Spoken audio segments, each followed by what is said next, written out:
नमस्कार, आप सभी का बहुत बहुत स्वागत है। मेरा नाम रूबिका लियाकत है और आप मास्टर स्ट्रोक देख रहे हैं। 4 दिनों से श्रद्धा मर्डर केस की चर्चा पूरे देश में है। हर शख्स ये जानना चाहता है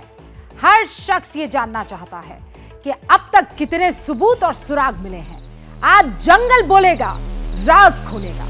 अदालत में आफताब का जुर्म साबित हो सके, वो सारे सबूत इसी जंगल में दफन है। पुलिस लगातार इन्वेस्टिगेशन कर रही है, एक एक पहलू को परखा जा रहा है और अब धीरे धीरे वो लोग भी सामने आ रहे हैं जो ये दावा करते हैं कि उन्होंने श्रद्धा और आफताब को एक साथ देखा था। ऐसे लोगों ने पुलिस को अप्रोच किया है जिन्होंने आफताब के बारे में कुछ और लीड्स शेयर की है। लेकिन सवाल अभी भी वही है कि क्या महज कुछ हड्डियों के सहारे जो इस जंगल में मिली है, आफताब को कातिल साबित कर दिया जा सकता है? इतने forensic experts, police officers, psychologist, वकीलों, इन सबसे हम बात ही कर रहे हैं 4 दिनों से। एक बात तो क्लियर हो गई है कि पुलिस के लिए इस आरोपी आफताब को दोषी साबित करना बहुत मुश्किल होने वाला है। वजह है कोई चश्मदीद नहीं, किसी ने उसे मरते देखा ही नहीं या मारते देखा ही नहीं, ना बॉडी के टुकड़े करते देखा है, ना टुकड़े फेंकते देखा है। कत्ल को भी अब 6 महीने हो चुके हैं। एकमात्र सोर्स ऑफ इंफॉर्मेशन अगर कहीं से मिल रही है तो वो आरोपी से मिल रही है। अब वो पुलिस वालों को लीड कर रहा है कि पुलिस वालों को मिसलीड कर रहा है, ये तो वही जान रहा है। और सवाल तो ये भी है कि क्या अब भी इस जंगल में कोई सुराग या सबूत मौजूद हो सकता है जहां 6 महीने पहले श्रद्धा की बॉडी पार्ट्स डंप किए गए? पुलिस को उम्मीद तो है और इसीलिए 45 पुलिस वालों की टीम दिल्ली के मेहरौली वाले इसी जंगल के कोने कोने में सर्च ऑपरेशन चला रही है। इन्हीं सवालों की उधेड़-बुन के बीच एबीपी न्यूज के 8 रिपोर्टर्स उस जंगल में पहुंचे। 3 कैमरे और ड्रोन से जंगल के हर हिस्से को कवर करने की कोशिश की। मकसद यही है कि आपके लिए कुछ ऐसी जानकारी लाए जिससे जंगल में दफन राज को बेपर्दा किया जा सके।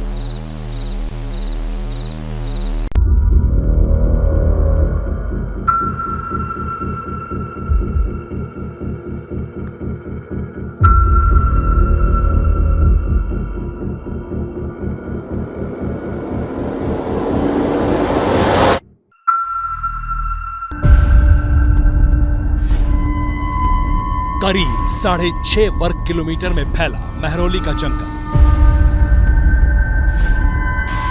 दिन के उजाले में भी इस जंगल में कदम रखते ही सिहरन होती है। घने पेड़ों के बीच आगे बढ़ते वीरान और सुनसान रास्ते, भूल भुलैया जैसी पगडंडियां,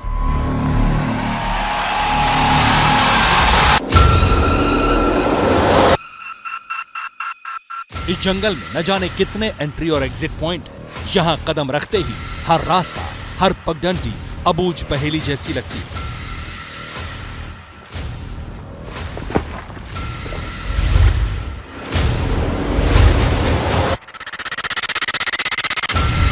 जिस मेहरौली के जंगल के जर्रे जर्रे में गजब की खूबसूरती है, उसी जंगल में श्रद्धा मर्डर मिस्ट्री का अनसुलझा, अनदेखा, अनजाना तिलिस्म है।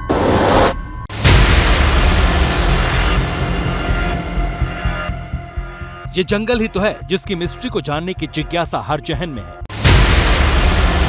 ये सन्नाटे से भरा जंगल ही तो है जिसमें सवालों का पुलिंदा आफताब पूनावाला ने 35 टुकड़ों के साथ छोड़ा। श्रद्धा मर्डर केस की जांच के लिए आज निकली है एबीपी न्यूज रिपोर्टर्स की सबसे बड़ी टीम।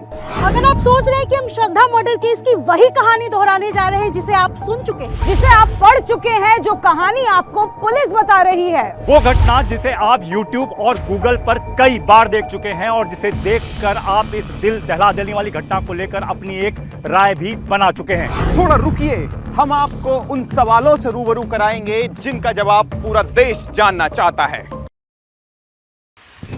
मेहरौली जंगल में जितने रास्ते हैं, जितनी पगडंडियां हैं, जितने एंट्री और एग्जिट पॉइंट हैं, उतने ही पेचीदा और अंतहीन सवाल श्रद्धा मर्डर केस से जुड़े हैं। इसी बियाबान का कोना कोना आज एबीपी न्यूज की स्पेशल टीम खंगालेगी। हर कोने में दफन उस राज की इन्वेस्टिगेशन स्पेशल टीम करेगी, जिसका सिरा एक खौफनाक मर्डर केस से जुड़ा है। ये वो सवाल है जिसे अब तक किसी ने नहीं पूछा। जिस जंगल में श्रद्धा की लाश के टुकड़े आधी रात को फेंके गए, उस जंगल की कहानी बताएंगे। वो जंगल जहां आप दिन में आने से भी डरेंगे। ये वो खौफनाक सवाल है जिसका जवाब सिर्फ एक शख्स जानता है, और वो इस दिल दहला देने वाली घटना को अंजाम देने वाला दरिंदा आफताब है। वहां आफताब कैसे आधी रात को श्रद्धा की लाश के टुकड़ों को ठिकाने लगाता था, इसका सच आज हम आपको बताएंगे। जिस जंगल में श्रद्धा मर्डर केस के सबूत होने के दावे हैं, उन सबूतों की तलाश आज एबीपी न्यूज के 10 रिपोर्टर्स करेंगे। जमीन और आसमान तक से जंगल में दफन मर्डर मिस्ट्री के हर राज को कैमरे में कैप्चर करने की कोशिश होगी। टीवी इतिहास में इतनी बड़ी और सटीक पड़ताल शायद आज तक नहीं हुई होगी। महरौली जंगल को खंगालने से पहले एबीपी न्यूज की स्पेशल टीम ने प्रोटोकॉल फॉलो किया, हाथों में दस्ताने पहने ताकि पड़ताल को सही तरीके से आगे बढ़ाया जा सके। ड्रोन कैमरा स्पेशल टीम के हर मूवमेंट पर नजर रख रहा था। आखिर स्पेशल टीम की स्पेशल इन्वेस्टिगेशन में आज कौन से राज बेपर्दा होने वाले हैं, कितने सबूत मिलने वाले हैं, कितने चौंकाने वाले तथ्य सामने आने वाले हैं जो पुलिस की जांच को नई दिशा दे सकते हैं। आज पड़ताल उसी खौफनाक कहानी की जिसकी केमिस्ट्री देश का बच्चा बच्चा जानना और समझना चाहता है।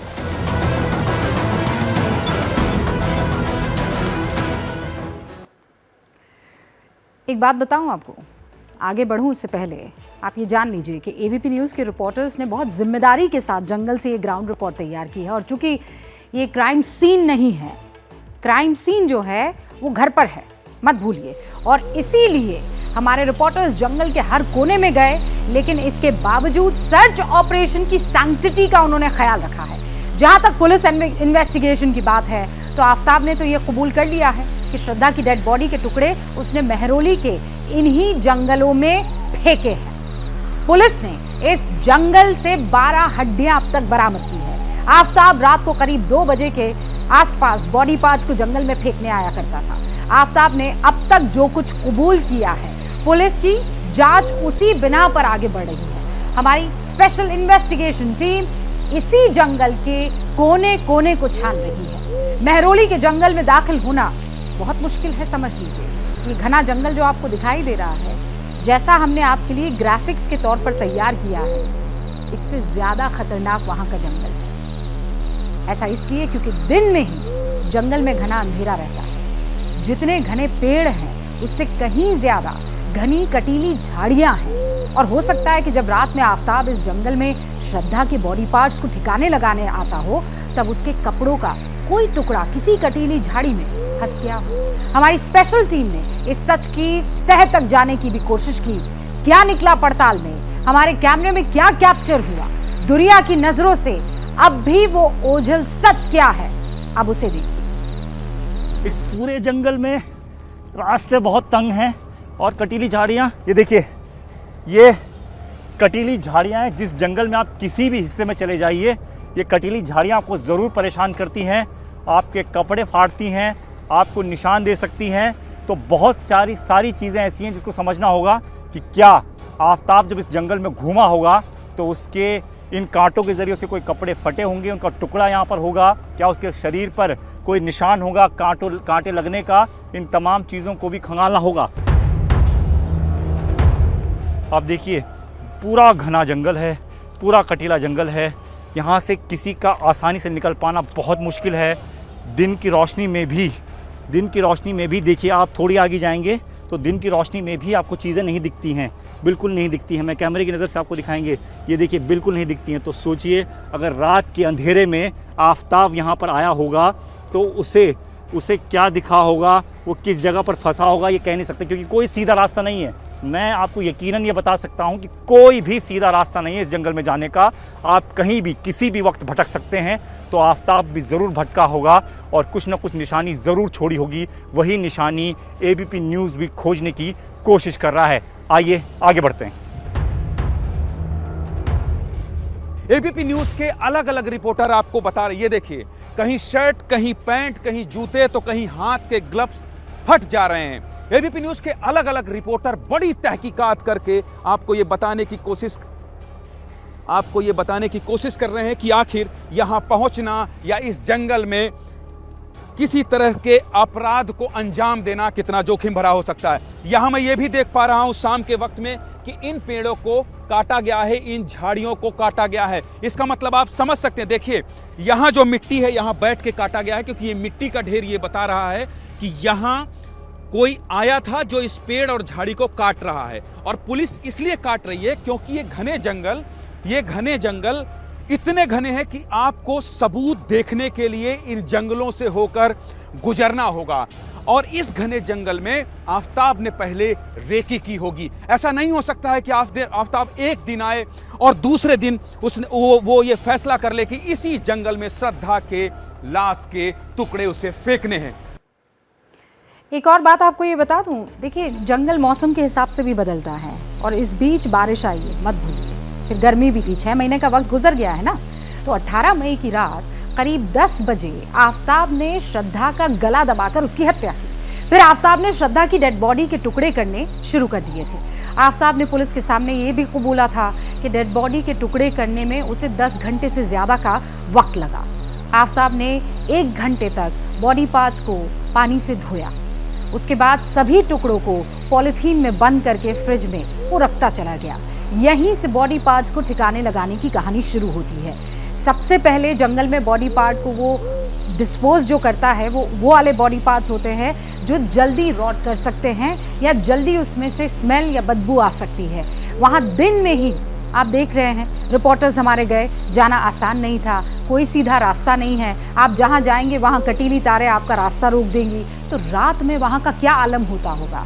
आज तो एक साइकोलॉजिस्ट जब हमारे साथ जुड़े थे उन्होंने भी बताया रात में वो जंगल कैसे खतरनाक हो जाता है, वहाँ कदम कदम पर कैसे खतरों से सामना होता है। इन्वेस्टिगेशन के दौरान ये सच भी कैमरे पर कैप्चर हुआ, देखिए। ये देखिए मनीष जी, जरा आप वाइड एंगल करिए, इसको क्लोज मत करिए, ऐसे पहले आप इस पूरे फ्रेम को खोल दीजिए, क्योंकि ये दिखाना बेहद जरूरी है कि जब इस जंगल में मैं रिपोर्टिंग कर रहा हूं, या यूं कहें कि मैं देश को श्रद्धा मर्डर केस की पड़ताल करके कुछ सच दिखाने की कोशिश कर रहा हूं, तब मुझे सांपों के बड़े बड़े बिल से होकर गुजरना पड़ रहा है। और जब मैं सांप कहता हूं तो आपको सांप की केचली यहां दिखाई देगी। अब इसको दिखाइए और सोचिए, कल्पना कीजिए कि आफताब ऐसे जंगल में जहां सांप बिच्छुओं का डर हो, जहां किसी भी वक्त इस बात का खतरा हो। ये देखिए, इन बिलों को अब दिखाइए मनीष जी, इन बिलों को अब दिखाइए आप कि यहां कैसे सांप के बिल हैं, बड़े बड़े बिल हैं। और जब आप इस तरह के बिल देखते हैं तो आपको निश्चित तौर पर डर लगता है। तो हमको बहुत सारी चीज ऐसी दिखाई दे रही है जो ये बताता है कि इस जंगल में, चूंकि ये कुछ सबूत हो सकता है इसलिए इसके साथ हम कोई छेड़छाड़ नहीं करना चाहते हैं, लेकिन ये सांप की केचली ये बता रही है कि आपको यहां इन जानवरों से भी खतरा है। ये देखिए यहां कैसे घुसा जा सकता है, यहां कोई कैसे घुस सकता है इस पेड़ के अंदर। मतलब आप समझिए कि यहां अगर कोई आकर कोई डेड बॉडी छिपा जाए तो उसे ढूंढने में कई दिनों का वक्त लग सकता है। और अगर पुलिस को इस जंगल की खाक छानना हो तो उसे भी लंबा वक्त लग सकता है। और ये आप ध्यान रखिए कि जब इस इलाके में आप जाते हैं तो चूंकि आप अंदर जा नहीं सकते हैं, तो हो सकता है कि आफताब एक जगह पर खड़ा रहा हो और पॉलिथीन में जो टुकड़े थे उनको वो और ये सब बोलते हुए मुझे अच्छा नहीं लग रहा है, पर चूंकि ये पड़ताल का हिस्सा हो सकता है, ये आपको बताना ज़रूरी है। तो वो हाथ में पॉलिथीन लेकर सामने की तरफ निशाना अगर मारता हो तो वो उस एरिया में जंगल के जा चुका है जहां आपका एक्सेस नहीं है, आप नहीं जा सकते हैं। और एनीवेज ये ऐसा जंगल है जहां आम लोग जाने से कतराते हैं। ऐसी जगहों पर आम लोग जाने से ऐसे ही नहीं डरते हैं, यहाँ कुछ भी हो सकता है। अभी आपको ज्ञानेंद्र ने दिखाया कि वहां पर बड़े बड़े बिल हैं सांपों के। जंगली जानवरों के साथ डर क्रिमिनल माइंड के लोगों से भी रहता है। श्रद्धा मर्डर केस में सवालों का पुलिंदा इतना बड़ा है जिससे पार पाना पुलिस के लिए बहुत आसान नहीं है। जंगल में इन्वेस्टिगेशन के दौरान कई ऐसे स्पॉट्स मिले जहां पर राख मिली। सवाल जहन में ये था कि आखिर ये राख जंगल में आई कहां से? क्या इस राख के साथ आफताब का कोई कनेक्शन हो सकता है? हमने इसकी भी पड़ताल की है। अब आगे बढ़ती है ये स्टोरी, देखिए। आफताब लगातार श्रद्धा के जो बॉडी के पार्ट्स हैं वो लेकर आता था, रात में यहीं पर फेंक कर जाता था। हम इस समय महरौली के लिए जंगलों में हैं। आप यहाँ पर देख सकते हैं किस तरह से जो राख के जो टुकड़े हैं वो यहाँ पर नज़र आ रहे हैं। अगर किसी शख्स ने, खासकर आफताब ने, अगर श्रद्धा के जो बॉडी के पार्ट्स हैं उनको जलाकर और यहाँ पर ऐसे टुकड़ों में अगर फेंक दिया है तो इसके बाद जो है वो पता लगाना काफ़ी ज़्यादा मुश्किल हो जाएगा पुलिस के लिए, क्योंकि इन सब अगर कोई किसी चीज़ को जला दिया जाएगा तो उसके बाद उसके बारे में जानकारी हासिल करना काफ़ी ज़्यादा मुश्किल हो जाएगा। महरौली के जंगलों में इस तरह के तमाम सारे ढेर जो हैं वो लगातार दिखे जा रहे हैं और इस तरह से ऐसा लगता है कि किसी ने इसको लेकर आकर यहाँ पर फेंका है। तो पुलिस के लिए काफ़ी ज़्यादा ये चुनौतीपूर्ण जो सबूत जुटाने की बात है वो होने वाली है। ऐसा भी हो सकता है कि आफताब ने सबूतों को मिटाने के लिए इन बॉडी के पार्ट्स को राख में तब्दील करके इन जंगलों में फेंक दिया हो। देखिए, महरौली फॉरेस्ट में हमारी जांच आगे बढ़ रही थी। एबीपी न्यूज़ की स्पेशल ये जो इन्वेस्टिगेशन टीम बहुत जिम्मेदारी के साथ हर प्रोटोकॉल को फॉलो कर रही है और ये मैं बार बार दोहराऊंगी ताकि अगर कोई भी सबूत हमारे हाथ लगे उसके साथ कोई छेड़छाड़ ना हो। वैसे महरौली फॉरेस्ट में श्रद्धा मर्डर केस से जुड़े कई अनसुलझे सवाल हैं जिनकी तह तक जाना पुलिस के लिए एक बड़ा चैलेंज है। फॉरेस्ट में छानबीन के दौरान हमारे कैमरे में कुछ ऐसे स्पॉट्स भी कैप्चर हुए हैं जहां कोई भी सबूत अपने आप मिट सकता है। श्रद्धा के कत्ल के 6 महीने गुजर चुके हैं। ऐसे में वो स्पॉट कैसा था जहां अगर आफताब ने कोई भी बॉडी पार्ट डिस्पोज किया होगा वो खुद मिट गया होगा? जवाब स्पेशल इन्वेस्टिगेशन की अगली रिपोर्ट में आपको मिल भी जाएगा। महरौली का एक घना जंगल आफताब और श्रद्धा के घर से महज 500 मीटर की दूरी में और करीबन 8 से 10 किलोमीटर के दायरे में फैला हुआ है। तस्वीरें आप उसी घने जंगल की देख रहे हैं और इसका टेरेन सबसे पहले समझिए।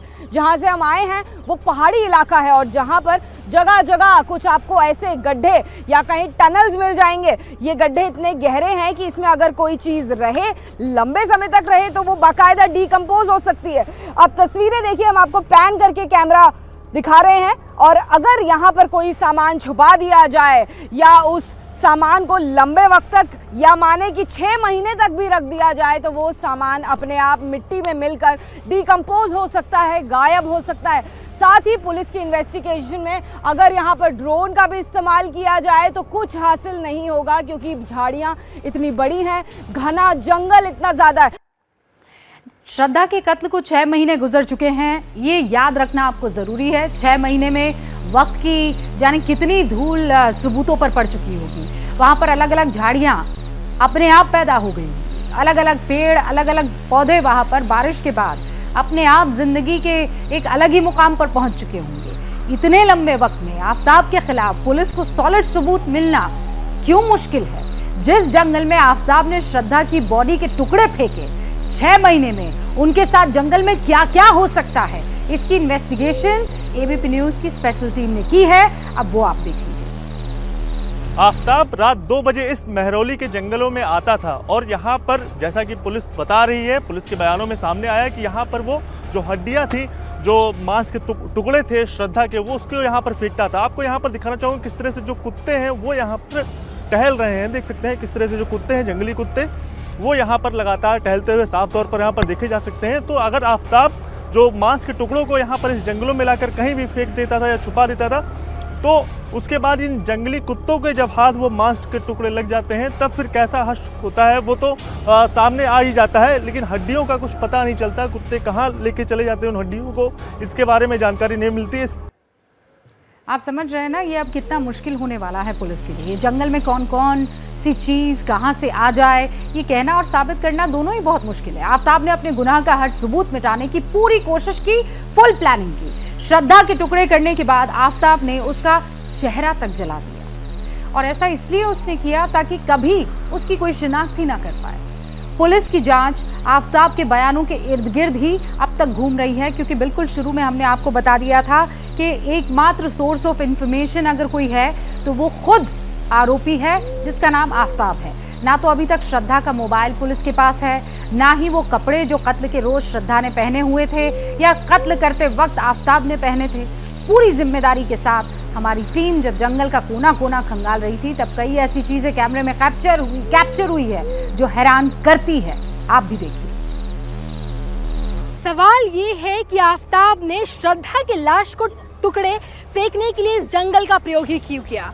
क्योंकि यहाँ पर अगर आप देखें तो कपड़ों के टुकड़े मिलेंगे, आप देखें तो शराब की बोतलें, लाइटर यहाँ पे हैं। क्या ये बातें इस बात का सबूत है कि ये जगह केवल शराबियों का अड्डा बन गया था?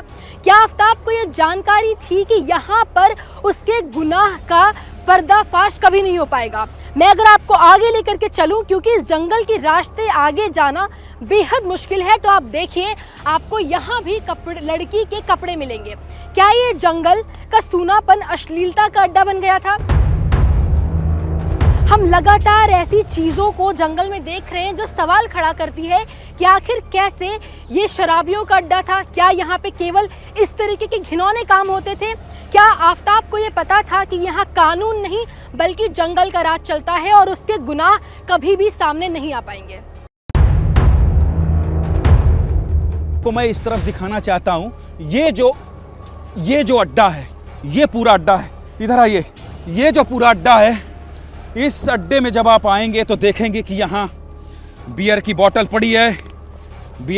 पड़ी है और शराब के अलग अलग ब्रांड के यहाँ पर पैकेट पड़े हैं। इसके साथ ही मतलब इस जंगल में आप कल्पना कर सकते हैं कि इस जंगल में कोई आकर शराब पी सकता है और इस जंगल में रात को आकर यहाँ बैठा जा सकता है। इसका मतलब देखिए, कई बोतलें यहाँ पड़ी हैं, इसका मतलब ये साफ है कि यहाँ पर आपराधिक गतिविधियों को संचालित करने वाले लोग आते जाते रहे हैं। इसका मतलब साफ है कि आफताब ने पहले जंगल के बारे में जांच पड़ताल की है। इसका मतलब साफ है कि आफताब ने सबसे पहले यह जानने की कोशिश की है कि अगर वो श्रद्धा के छोटे छोटे लाश के टुकड़े इस जंगल में फेंकता है तो इसकी शिनाख्त कोई नहीं कर सकता है। इसका मतलब साफ है कि आफताब ये मान लिया था कि अगर वो इतनी बड़ी घटना को अंजाम देता है तो वो सुरक्षित बच जाएगा। लेकिन कानून के हाथ लंबे होते हैं और जिसकी वजह से आफताब को एक एक सच बताना पड़ा। यहां से निकलने के लिए मुझे और मेरे कैमरा पर्सन सहयोगी को इस तरह से देखिए मदद लेनी पड़ेगी, नहीं तो आप नीचे होकर आइएगा, नीचे, नहीं तो आपको कहीं भी किसी भी तरीके से चोट लग सकती है। तो बताने का मकसद ये था कि इस तरह के जंगल के बारे में, क्योंकि देश इस समय जो बेटी श्रद्धा के साथ घटना हुई है उसका सच जानना चाहता है। देश ये जानना चाहता है कि आखिर इसी जंगल को आफताब ने क्यों चुना। और एक जिम्मेदार न्यूज़ चैनल होने के नाते एक एक पहलू पर बारीकी से रिपोर्ट रखना हमारा दायित्व है और उसी का फर्क एबीपी न्यूज़ की सबसे बड़ी इन्वेस्टिगेटिव टीम आज महरौली की इन जंगल में आकर निभा रही है। तो श्रद्धा मर्डर केस में महरौली के जंगल कितनी बड़ी भूमिका निभा सकते हैं सबूत इकट्ठा करने में? वो जंगल क्यों आपके लिए एक हर्डल भी पैदा कर सकते हैं, क्योंकि वहां सबूत दफन हुए अरसा हो गया है। ये बताना आप तक, पहुंचाना आप तक बहुत जरूरी था। अब बात भारत जोड़ने निकले राहुल गांधी की करेंगे, क्योंकि सावरकर के खिलाफ उनका एक बयान महाराष्ट्र में कांग्रेस के लिए मुसीबत बनता जा रहा है। उद्धव ठाकरे ने ऐलानिया तौर पर यह कह दिया है और कहा है कि उन्हें सावरकर का अपमान मंजूर नहीं है। खास बात यह है कि सावरकर पर कमेंट करके विवाद में फंसते दिख रहे राहुल गांधी के समर्थन में पार्टी का कोई सीनियर नेता अभी सामने नहीं आया है। सावरकर यूं तो राहुल के निशाने पर अक्सर रहते हैं, लेकिन सवाल यह है कि क्या सावरकर को लेकर इंदिरा और कांग्रेस के पुराने दिग्गजों की भी वही लाइन और लेंथ रही है जो आज राहुल की है, जिस पर बल्लेबाजी की कोशिश राहुल गांधी कर रहे हैं। आज हम आपको वीर सावरकर की वो कहानियां दिखाते हैं जिनमें आपको सारे सवालों के जवाब सिलसिलेवार तरीके से मिलेंगे। आगे बढ़े उससे पहले ये जरूर जान लीजिए कि सावरकर देश के ऐसे पहले ग्रेजुएट थे जिनकी डिग्री अंग्रेज सरकार ने छीन ली थी। वजह यह थी कि सावरकर ने ब्रिटेन के राजा के लिए वफादारी की शपथ लेने से इनकार कर दिया था। और इसीलिए अब सावरकर की ये कहानियां आपके लिए भी और उन तमाम लोगों के लिए जो सावरकर को अपनी राजनीति के लिए इस्तेमाल कर रहे हैं। सावरकर कितने वीर हैं। अंग्रेजों से पेंशन लेते थे, अंग्रेजों के लिए काम करते थे। भारत जोड़ो यात्रा के दौरान वाशिम पहुंचे राहुल ने पार्टी के एक कार्यक्रम में सावरकर को अंग्रेजों का एजेंट कह दिया। इससे भड़की बीजेपी और शिवसेना शिंदे गुट ने उद्धव ठाकरे को निशाने पर ले लिया। कहा कि बाला साहेब ठाकरे सावरकर को आदर्श मानते थे, इसलिए उद्धव ठाकरे को राहुल के बयान पर स्टैंड साफ करना चाहिए। इसके बाद राहुल ने प्रेस कॉन्फ्रेंस कर विवाद और बढ़ा दिया। राहुल ने जेब से एक चिट्ठी निकाली और कहा, ये वही चिट्ठी है जो अंडमान की सेलुलर जेल से सावरकर ने अंग्रेजों को लिखी थी। राहुल ने इसकी आखिरी लाइन पढ़ते हुए कहा, सावरकर ने इसमें लिखा था, सर मैं आपका नौकर रहना चाहता हूँ। Your most obedient servant. अब राहुल के इन बयानों पर उद्धव ने स्टैंड क्लियर कर दिया। उन्होंने साफ कह दिया कि उनकी पार्टी राहुल के बयान का समर्थन नहीं करती। हमारे मन में सावरकर के लिए बहुत सम्मान है जिसे मिटाया नहीं जा सकता। खास बात यह है कि राहुल के इस बयान पर कांग्रेस के सीनियर नेता भी मौन हैं और राहुल अलग थलग पढ़ते हुए दिख रहे हैं। राजनीति की दुनिया में विनायक दामोदर सावरकर की चर्चा पिछले कुछ सालों से लगातार हो रही है। वैसे सावरकर को लेकर 1910 और 1911 में भी चर्चाएं कम नहीं हुई थी। तब उन्हें 2 बार आजीवन कारावास की सजा दी गई थी। वो आजीवन कारावास की दोहरी सजा पाने वाले देश के अकेले स्वतंत्रता सेनानी थे। सावरकर का व्यक्तित्व ऐसा है कि 2 विचारधाराओं के लोगों को उनकी 2 अलग अलग तस्वीर दिखती है। एक की नजर में भले ही सावरकर एक ऐसे हिंदुत्ववादी नेता थे जो आजादी की लड़ाई से दूर रहे, लेकिन दूसरी धारा मानती है कि इतिहास लिखने वालों ने आजादी की लड़ाई में सावरकर के योगदान को कभी वो जगह नहीं दी जिसके वो हकदार थे। वो आजादी के ऐसे सिपाही थे जो जीवन भर अपने सिद्धांतों के साथ ब्रिटिश सरकार से लोहा लेते रहे। वीर सावरकर यूं तो कई बार जेल गए, लेकिन इनमें से सबसे ज्यादा लंबा समय उन्होंने यातनाओं के लिए कुख्यात अंडमान की सेलुलर जेल में बिताया।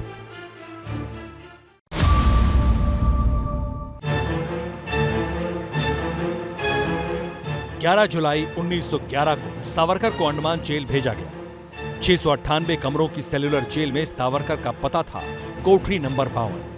यह 13.5 गुना 7.5 फीट का कमरा था, जिसके ठीक नीचे फांसी घर में ही हर महीने 3-4 कैदियों को फांसी दी जाती थी। अंडमान में सावरकर पर बेहिसाब जुल्म किए गए। वो अफसरों की बग्घी खींचते थे और जब थक जाते तो पिटाई होती। सावरकर एक चतुर क्रांतिकारी भी थे जो मानते थे कि देश के लिए कुछ करना है तो जेल से बाहर निकलना होगा। इसके लिए सावरकर ने माफीनामे का रास्ता चुना। सावरकर ने 29 अगस्त को पहला माफीनामा लिखा और आगे के 9 वर्षों में अंग्रेजों को ऐसी 6 चिट्ठियां भेजी, लेकिन सब बेअसर रही। साल 1919 में महात्मा गांधी ने यंग इंडिया में लेख लिखकर सावरकर और उनके भाई को कैद से रिहा करने की मांग उठाई। इसके बाद 1920 में सरदार पटेल और तिलक ने भी सावरकर का मुद्दा जोर शोर से उठाया। तब जाकर सावरकर को काले पानी से रिहा किया गया।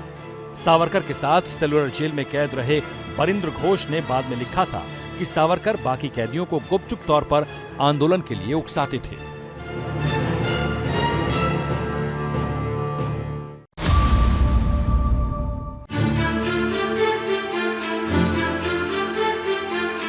अंडमान की जिस जेल में सावरकर को कैद किया गया था उसका नाम सेलुलर इसलिए रखा गया था कि वहां हर कैदी के लिए एक अलग सेल होती थी। यह अकेलापन कैदी के लिए सबसे भयावह होता था। कहा जाता था कि जो यहाँ की जेल में गया वो जिंदा बाहर नहीं निकलता था। सावरकर ने अपनी किताब मेरा आजीवन कारावास में लिखा है कि इंसानों से बैलों वाले काम करवाए जाते थे। अंग्रेज कैदियों को कोल्हू के बैल की जगह जोत देते थे। यहाँ हर कैदी को 30 पाउंड नारियल और सरसों पेरना होता था। ऐसा ना करने पर बुरी तरह पीटा जाता था और बेड़ियों से जकड़ा जाता था। जब तक काम खत्म नहीं होता था खाना भी नहीं मिलता था। सावरकर ने अपनी किताब काला पानी में भी वहां दी जाने वाली यातनाओं का जिक्र किया है। उन्होंने लिखा है कि बाथरूम जाने के लिए भी इजाजत लेनी होती थी। यातनाओं के चलते मन में कई बार खुदकुशी के ख्याल भी आते थे। काला पानी में दी जाने वाली यातनाओं पर अगर सावरकर का लिखा पढ़ें तब समझ में आता है कि उन्होंने खुद को बचाए रखने के लिए कितने साहस का सबूत दिया।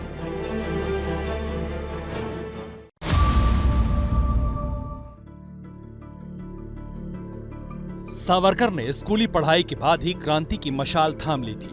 महाराष्ट्र के नासिक में 28 मई 1883 को जन्मे सावरकर ने 1904 में क्रांतिकारी संगठन अभिनव भारत बनाया और पुणे के फर्गुसन कॉलेज में पढ़ाई के दौरान वो बाल गंगाधर तिलक के संपर्क में आए। तिलक की सिफारिश पर ही साल 1906 में उन्हें श्याम जी कृष्ण वर्मा स्कॉलरशिप मिली। हालांकि राष्ट्रवादी विचारधारा के चलते उन्हें कॉलेज से निकाल दिया गया और बाद में वो लंदन चले गए। लेकिन साल 1910 में नासिक के कलेक्टर जैक्सन की हत्या में शामिल होने के आरोप में उन्हें लंदन में ही गिरफ्तार कर लिया गया। आरोप था कि कलेक्टर की हत्या में जिस पिस्तौल का इस्तेमाल किया गया था वो सावरकर ने अपने भाई को भेजी थी। इस मामले में गिरफ्तारी के बाद भारत लाए जा रहे सावरकर फ्रांस के मार्से बंदरगाह पर जहाज से कूदकर भाग निकले, लेकिन बाद में पकड़ लिए गए और 7 अप्रैल 1911 को काला पानी की सजा काटने के लिए अंडमान की सेलुलर जेल भेज दिए गए और अगले 25 साल तक वो किसी न किसी रूप में अंग्रेजों के कैदी रहे।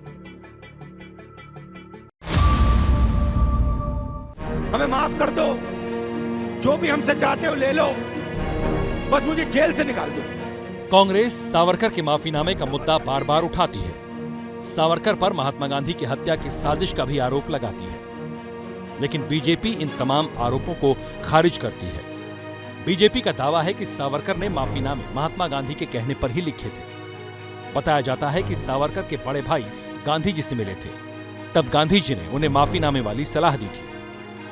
मशहूर पत्रकार उदय माहोरकर का दावा है कि ये बातें सावरकर के बड़े भाई बाबा राव सावरकर ने लिखी है। गांधी और सावरकर के बीच आंदोलन के तौर तरीकों और विचारधारा को लेकर मतभेद जरूर थे, लेकिन गांधी ने कभी इसकी परवाह नहीं की। पहले सावरकर की रिहाई की कोशिश की और बाद में सावरकर के बड़े भाई के निधन पर शोक संदेश भी भेजा था। सावरकर को महात्मा गांधी की हत्या के बाद साजिश के आरोप में बेशक गिरफ्तार किया गया था, लेकिन फरवरी 1949 में उन्हें बरी कर दिया गया। बताया जाता है कि नेहरू मंत्रिमंडल में कई सदस्य गांधी की हत्या के मामले में सावरकर की गिरफ्तारी के खिलाफ थे।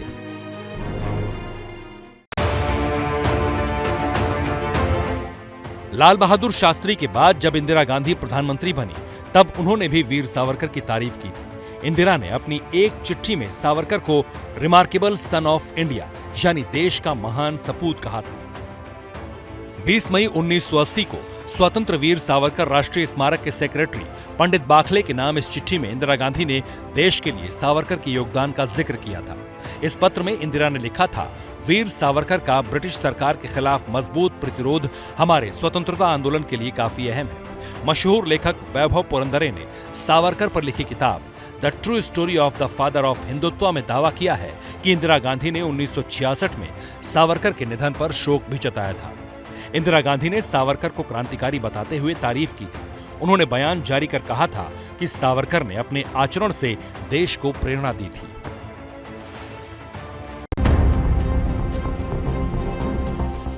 इंदिरा गांधी ने आजादी की लड़ाई में वीर सावरकर के योगदान की कई मौकों पर सराहना की थी। तमाम आरोपों से बरी होने के बाद 26 फरवरी 1966 में मुंबई में सावरकर का निधन हो गया। इसके बाद भारत सरकार ने उनकी याद में डाक टिकट जारी किया था। यह डाक टिकट साल 1970 में जारी किया गया था। उस समय सरकार की बागडोर इंदिरा गांधी के हाथों में थी। इंदिरा गांधी ने अपने पर्सनल बैंक अकाउंट से सावरकर ट्रस्ट में 11,000 रुपए का दान भी दिया था और अपनी हत्या से करीब 1 साल पहले साल 1983 में इंदिरा ने फिल्म्स डिवीजन को सावरकर पर डॉक्यूमेंट्री फिल्म बनाने का आदेश भी दिया था। दावा किया जाता है कि इंदिरा ने फिल्म्स डिवीजन के नाम लिखी गई अपनी इस चिट्ठी में भी सावरकर के लिए महान क्रांतिकारी शब्द का इस्तेमाल किया था। और ये किसी और ने नहीं, राहुल गांधी जी, आपकी अपनी दादी इंदिरा गांधी देश की पूर्व प्रधानमंत्री की तरफ से कही बातें हैं, लिखे खत हैं सावरकर के लिए। जैसे ही घड़ी का काटा दोपहर 2:30 पे आए, बबीता जी का दिल सास बहू साजिश के लिए मचल जाए। और ये है इनकी बहू, पूरे दिन ऑफिस की टेंशन हो जाए गॉन जब ये करें अपना फेवरेट शो फ्री टाइम पे ऑन। इनकी तरह आप भी देखिए अपना फेवरेट शो अपने टाइम पर और डाउनलोड कीजिए एबीपी लाइव ऐप अपने स्मार्ट टीवी पर।